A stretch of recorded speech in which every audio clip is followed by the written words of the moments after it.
Sumalang na sa plenaryo ng Senado ang proposed 2026 national budget. Kumusta naman kaya ang budget ng kontrobersyal na kagawaran ngayon ng DPWH? Alamin sa report ni Daniel Manalastas. The General Appropriations Act of 2026 stands as both the instrument of our national development and a pledge towards the restoration of government's credibility in the eyes of its people.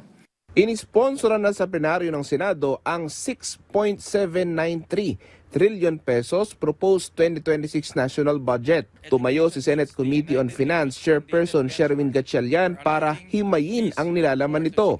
Pero isa sa pinakamalaking tanong ngayon, kumusta ang budget para sa Department of Public Works and Highways na nahaharap ngayon sa kontrobersiya at mga alegasyon ng korupsyon? The proposed budget for the Department of Public Works and Highways will be set at 568.56 billion pesos.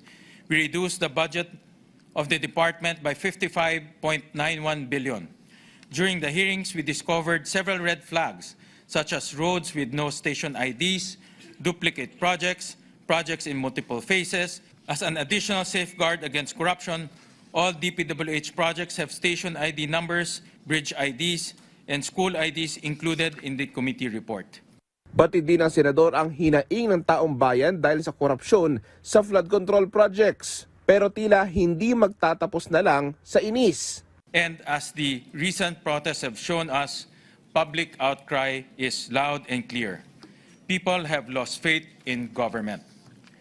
We are determined to restore what has been lost: leadership, accountability, and transparency.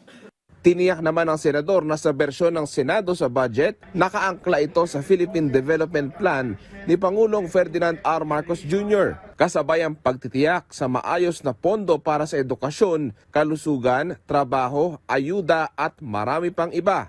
To sustain growth and create jobs, let us invest in production and innovation. One of our most urgent priorities is addressing the nation's long-standing classroom backlog. The Senate increased the operating funds of DOH hospitals by 9.3 billion pesos.